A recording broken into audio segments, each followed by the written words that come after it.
پاکستان اور انڈیا کے مابین کشیدگی صرف سرحدی مسئلہ نہیں بلکہ ذہنوں پر بھی اس کا گہرا اثر پڑ رہا ہے۔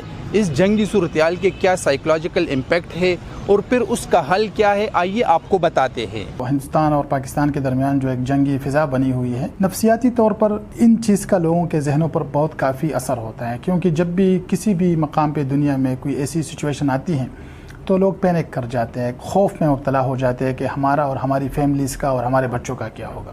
ان کی نیند ڈسٹرب ہو جاتی ہے، سونے سے پہلے وہ اسی چکر میں سوتے ہیں کہ ایسا نہ ہو کہ سوتے ہوئے کوئی اس طرح کا کچھ حادثہ پیش آ جائے۔ 4-5 دن سے دیکھیں تو پی ڈی میں بہت زیادہ رش ہوتی ہے اور سارے انزائٹی اور پینک اٹیکس کے جو پیشنٹس ہوتے ہیں وہ بار بار آتے ہیں، کیونکہ ان کو معمولی سا سٹریسر چاہیے ہوتا ہے جس سے ان کی بیماری کی کیفیت خراب ہو جائے۔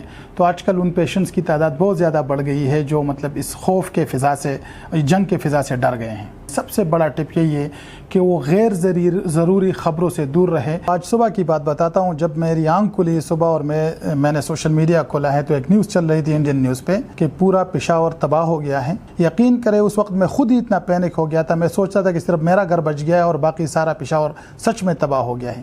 لیکن جب میں نے حقیقت دیکھی اس بات میں کوئی بھی حقیقت نہیں تھی۔ اپنے آپ کو ضرور باخبر رکھنا چاہیے، لیکن ریلائبل مستند سورسز سے۔ جتنے بھی فیک، اننیسیسری، غیر ضروری اور غیر مستند نیوز ہے ان سے بچے، انشاءاللہ پینک نہیں ہوگی۔ بچوں پر اس جنگ کا جو فضا ہوتا ہے اس کا بچوں کے ذہنوں پر کافی اثر ہوتا ہے۔ بچوں کے سامنے ان چیزوں کو ڈسکس نہ کیا جائے، اپنے روٹین کو ڈسٹرب نہ کریں۔ جتنا آپ اپنے روٹین کو ڈسٹرب کریں گے اس خوف کی وجہ سے، اتنا آپ کو زیادہ سٹریس ہوگا۔ ان لوگوں کے ساتھ بیٹھا کرے جو سلوشن سینٹرک ہوتے ہیں، جو مسائل کے حل پہ بات کرتے ہیں۔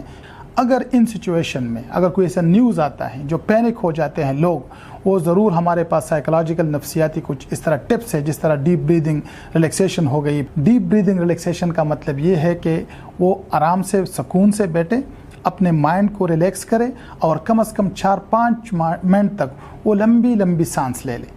اس سے یہ ہوتا ہے کہ جو سٹریس لیول ہوتا ہے انسان کا وہ کم ہو جاتا ہے۔ سب سے اہم چیز وہ یہ ہے کہ اپنے روٹین کے واک کو کنٹینیو رکھیں۔ آدھا گھنٹہ، پونے گھنٹہ کم از کم واک پہ ضرور جانا چاہیے۔ ان چیزوں کو وہ فالو کرے تو انشاءاللہ کافی کمی ہوگی اس خوف میں۔